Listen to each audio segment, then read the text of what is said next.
speak on secular ethics and also the way to be grateful to His Holiness. Actually, it's question of practice, not so much about talking. If you really want to practice, the two students who spoke so nicely, is everything there. Secular ethics is there, how to become a good human being is there. So that's enough, actually. So shall I stop here? No, I was not invited here to speak. I have to speak.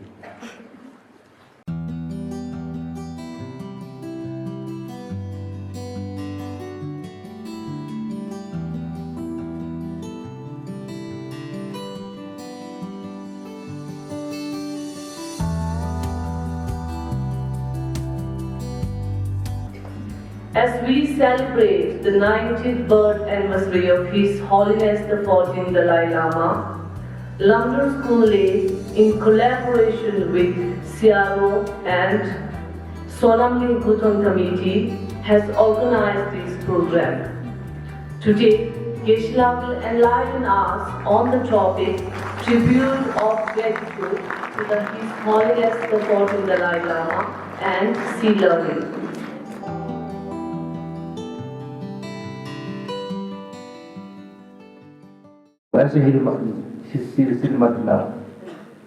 Is anger good?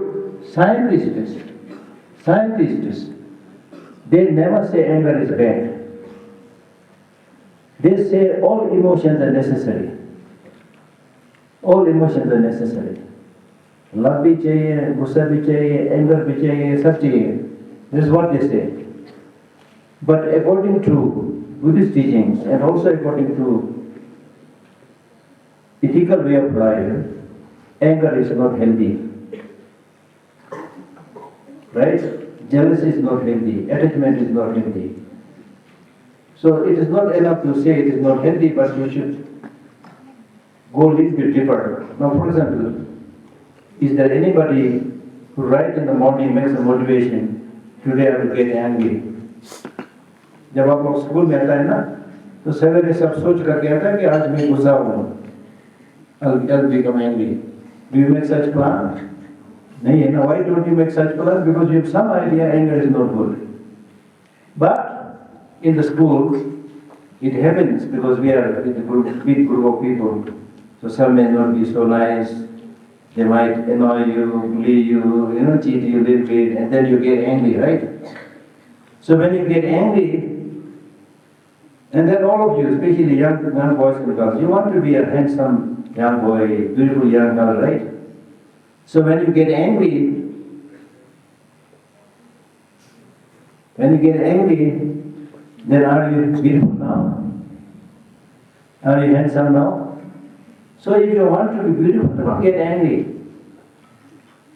You may be somebody who is really early in the morning, clean your face, put some cosmetics, some people might even put some golden rings.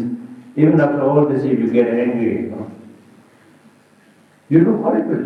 You don't look beautiful. You don't look handsome. Right? And then when you're angry, फिर मुंह से क्या क्या बकता पता नहीं. अबे साले आंधे, अबे साले लंगड़ा, ऐसे बोलता है ना हम लोग. फिर क्या क्या बकता है हम लोग. Then you become, your mouth is like use filthy words. And then when you get angry, blood pressure also increases. When you're angry, you can't sleep properly. You may be on a very soft, comfortable bed, but you are thinking about the nasty words used by the other student, and you are thinking about it, how to revenge, how to react, and you keep on changing signs, not able to sleep. Hota hai ki nahi hota? Then anger, whether it's anger in the Guruji or anger in you, same anger. So it's again wrong to think it's okay that Guruji get angry, it's not okay that the students get angry. That's so stupid. So the Guruji or Lama also, there are so many times, just by wearing this cloth will not make you very special. Although in Ladakh, Tibetan society, especially in Ladakh, we have so much reverence to the Lama, anybody where it's for you, it's okay, but still you show that respect, but also think, not everybody is good. Many of the Lamas and others are businessmen, honestly speaking. And I also feel like that, I'm giving all these talks, teachings. So sometimes I think, why am I doing all this? It's part of your life. Everybody has to do something. Some as soldiers, some as monks, some as women. You have to part different roles in different way. So it should not become just playing a role. It should really, hold the spirit of the teaching. That must be there. So transformation and change must be there. It's very, very important. So if a teacher or a leader, whoever, whatever high name that person has, if that person is doing something wrong, you should be able to say, then you should say this is wrong. If you are unable to say, at least distance yourself from those kind of people. It's very important. Gandhiji's non-cooperation movement must be practiced. Right? So there are many unhealthy things, to be honest, in our society also now. When Geshe dies, his reincarnation is there. Khembo dies, his reincarnation is there. Kya bakwas hai? While I am not denying the possibility, I am also very skeptical. The most important is, as His Holiness is saying, the education is the most important thing. And the Buddhist community should really not have just a blanket education. And then wherever there is malpractice everywhere, you should be able to tell them, say, this is not what is taught by Buddha. Kranti. Yes. We often feel pressured to do well and not disappoint others. So how can we deal with this pressure without losing our peace of mind? So that's my question to you, Geshe. Thank you, sir. आपका जीवन एक कठपुतली नहीं है. अब दूसरों के बोलने से नचना नहीं है आपने. If people say you are so beautiful, you become beautiful. If people say you are so ugly, you become ugly. Is that so? ये नहीं है ना. So don't, from your side, do everything that is possible. And then don't care much about what other people say. Because your life is your life. You have to take care of your life. Others do not take care of your life. ठीक है ना?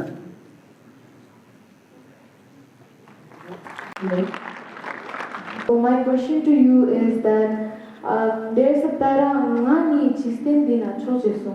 In Buddhism we say we should always don't think about I.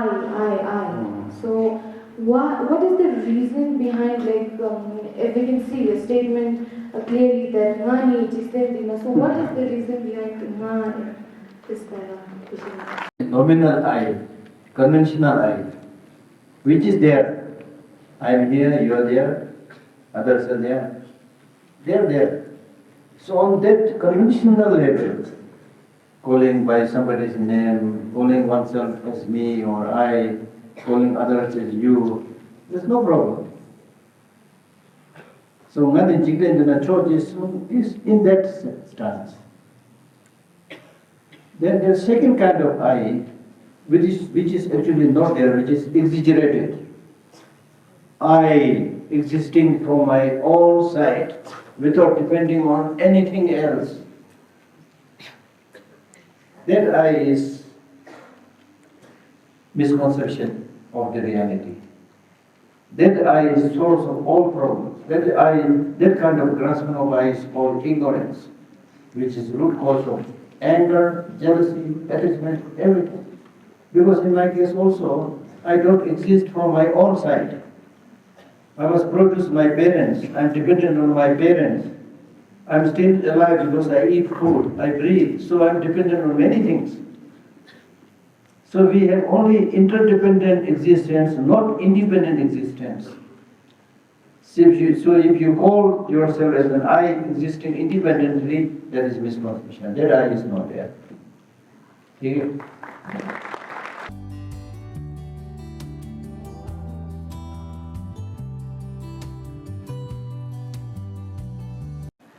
Have you seen the Olympic players, those who get gold medal? Do you think they achieve that feat in one day or few days?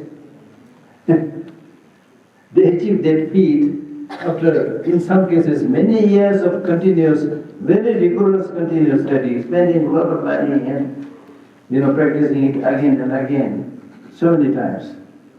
So similarly, when we think about becoming good and removing the negative deeds, it's not easy. Not easy doesn't mean you can't do. I'm sure you already have seen some changes because of this practice, which is a good sign. It is difficult because our brain has inherited the negative ways of life, not so much of the positive ways of life. Why?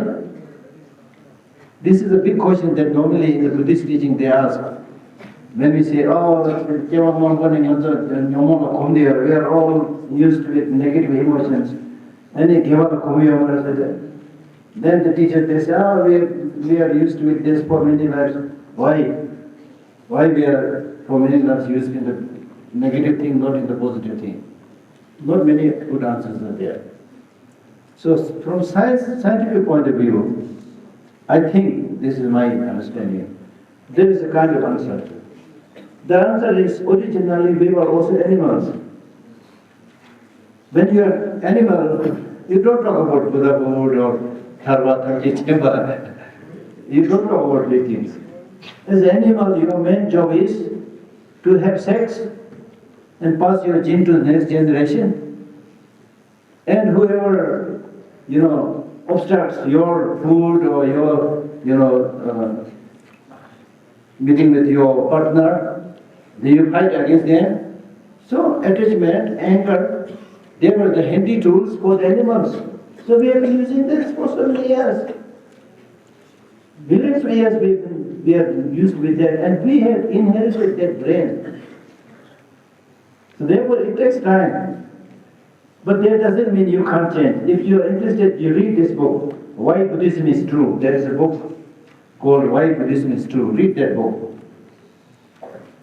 It's written by somebody who has very good knowledge of science and also Buddhism. And he explains this there, very nicely explains there. So read that book. But then he says, but that does not mean we cannot change, we can achieve enlightenment if you make the effort. Right? There's question of training. Then training means not only reading books and thinking. Training actually should take place when you actually confront people with negative states, negative behavior. If somebody is angry, saying nasty things, don't just run away. Sometimes it is good to confront them. Sometimes it is good to avoid them. Sometimes it is good to confront them. So sometimes we think it's very difficult, sometimes, but if you know how to do it, it's not so difficult. Because in my office also, I have a very wonderful job, very happy job. As a director of the library, we're always concerned about publication, classes and teachings. So it's not a political arena, not much problem. But sometimes some strange people just come without any. Normally I also discourage people to make any appointment. I tell them, come anytime you want. I'm nobody, so come. So some people just come in angry. I have no idea why this person is coming in my office angry. I didn't say anything. I'm seeing his face for the first time. Why the hell is he angry? So I know some people will turn up like that. So I have some regulation. So sometimes what I do is, when they come in angry, then I feel like laughing. Then I tell them, sometimes I tell them, I'm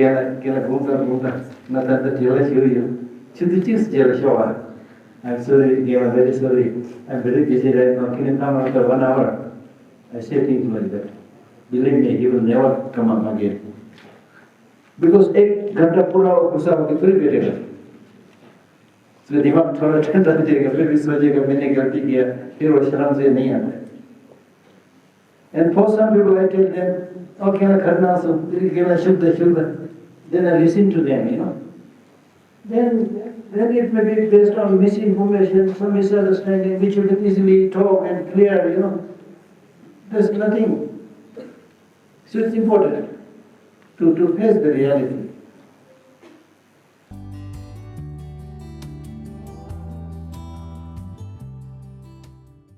It's different meaning. If you go to a shop and when you go to buy something, then you judge whether it's a good quality, bad quality, that judgment you should do. Right? That judgment you should do. I'm not saying don't do that kind of judgment. Whether this person is worthy of my becoming my friend or not. This judgment you should do. I'm not talking about that. When I speak about non-judgmental, it means just by looking at the face, just by looking at the behavior from a distance, this person seems to be very bad. This person seems to be very good. Without any authentic knowledge. And then making a comment who is who, good or bad. That is the thing that I'm saying, non-judgmental, in that sense. Okay?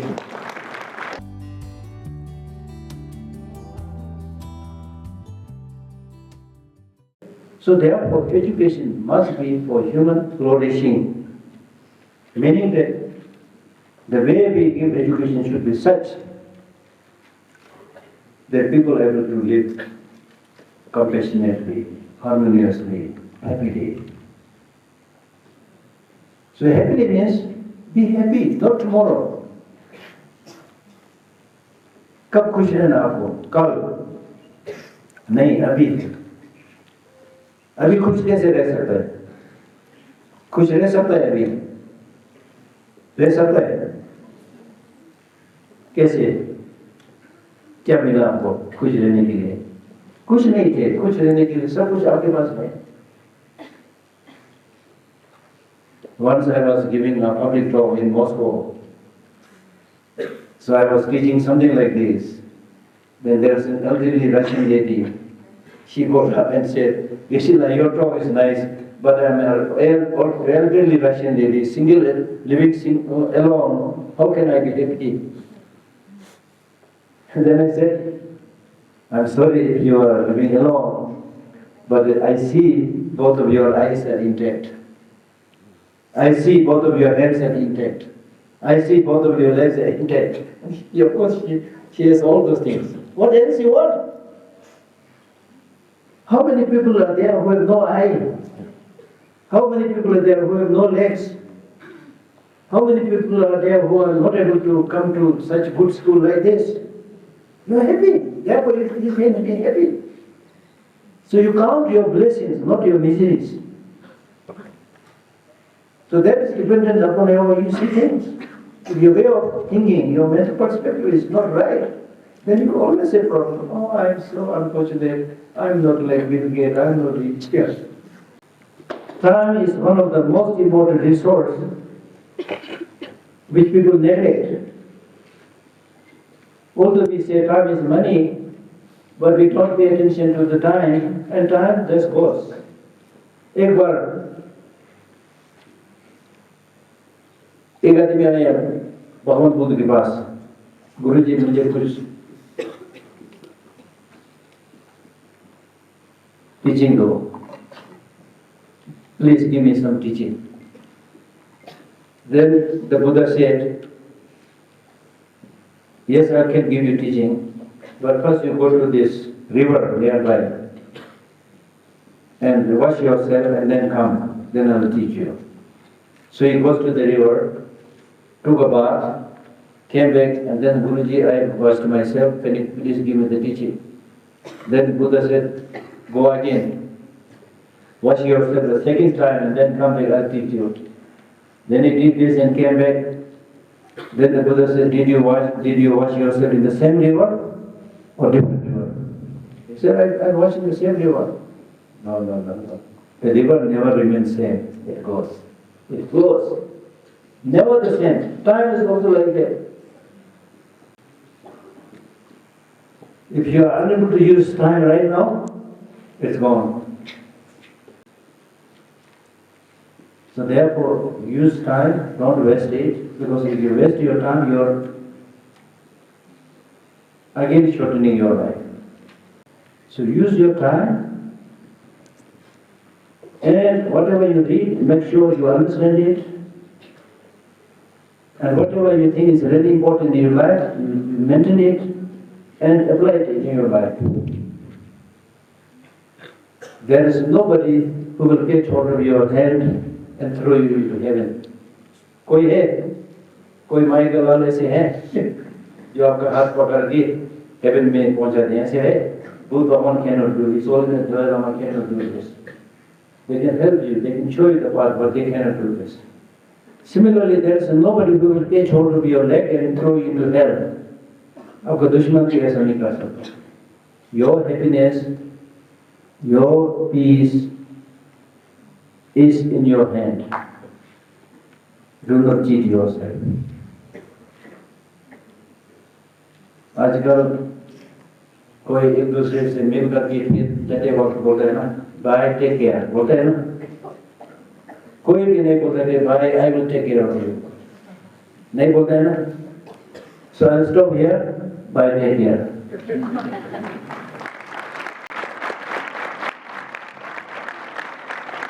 It is often said that gratitude is not merely expressed, it is experienced. And today, what we have experienced is far too profound to be contained in mere few words. Yet it is my humble privilege to stand before all of you and offer the vote of thanks on behalf of my school, London Model Senior Secondary School. At the outset, with deep respect and reverence, I bow to Geshe Lhakdor. Thank you very much, Geshe Lhakdor, for sharing your profound knowledge with all of us.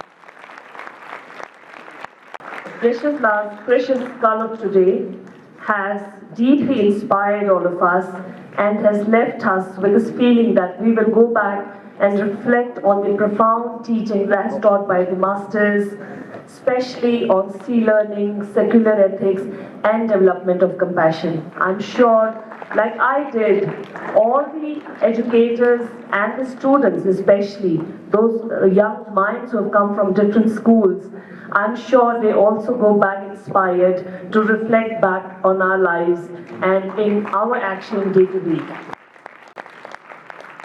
Geshe Lhakdor, your profound words has given us a moment of true enrichment, which has carried deep wisdom and clearly the lived experience that you have given this vision for us. And I really believe that all the educators here and all the children especially will truly go back and not only keep this teaching to ourselves and try to reflect back in the schools and the children and the people that we deal with. Thank you and have an uplifting life ahead.